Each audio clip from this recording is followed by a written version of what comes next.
programang ito ay rated SPG. Striktong patnubay at gabay ng magulang ang kailangan. Maaaring may masiselang tema, lengguwahe, karahasan, sexual, horror o droga na hindi angkop sa mga bata.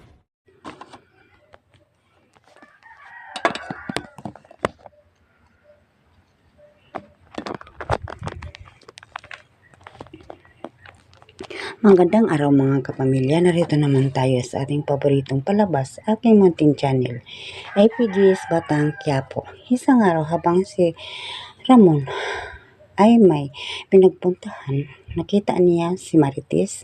Tinawag niya, "Tess, pwede ba mag-usap muna tayo?" "Ano? Wala na tayong pag-usapan, Ramon. Bakit nandito ka ba? Malaman ng asawa na nagkita tayo, pagalitan naman ako ni Rigor at magulo naman kami." Sumakay si Marites sa jeep at hindi siya makipag-usap kay Ramon. Pero hinabol ni Ramon ang sinakyan at pagdating saan pumunta si Marites, doon siya pumunta at gusto makipag-usap kay Tess at nag-usap silang dalawa. "Tess, alam mo, may tao nag-monitor sa'yo. Pinaprotektahan kita at ang pamilya mo." "Ganun, Ramon? Siguro ang nangyari sa akin, sinaksak ako kasi may nakaalam na may anak tayo. Siguro galit siya sa akin. Siguro tungkol kay Tanggol. Galit siya kay Tanggol pero ako ang napahamak. Kaya Tess, puntahan kita sa hospital kasi mahal na mahal kita. At kung gusto mo, dalhin kita kahit saan. Dalhin natin ang ating anak. Hindi ako papayag kahit ano pa ang ialok mo sa akin kasi mahal ko ang pamilya ko. Hindi ko sila iiwanan kahit kailan. Huwag mong guluhin ang buhay ko. Yun naman na ang dahilan sa gulo namin ni Rigor.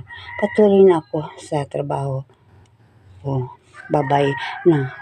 Sa kabilang banda naman, nagbibenta na ang mga tauhan ni Divina at Tanggol ng ginto at maraming tao pero hindi sila magbili.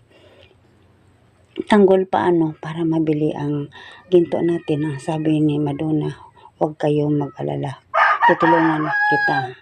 At si Tanggol, siya tutulungan kita. At ang sabi ni Apo Manuel, "Sige lang, may tao na yun nga bumili sa ating ginto." At kay Ramon, habang nag-usap siya, "Sino ang nakaalam na may anak ako kay Marites?"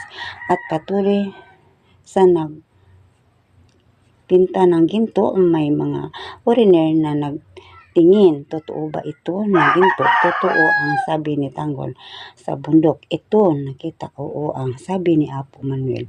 At ang kasama niya at Madonna, "Bumili kami pero ipatingin muna natin sa shop kung totoo itong ginto." At pinatingin nila ang pagtingin, totoo na ginto. "Saan ang halaga?" ang sabi ni Madonna. 5 milyon ang sabi ni Madonna. "9 milyon pero ang sabi ni Apo Manuel, 1 milyon lang ang pagbenta namin sa iyo, sir." Pero nagpadistino siya si Tanggol ulit para hindi sila malaman na kasama sila. At yun lang mga kapatid, abangan naman natin bukas kung ano naman ang palabas sa ating paboritong APG's Batang Quiapo. At huwag po ninyo akong kalimutan sa pag-share, like, subscribe. Maraming salamat.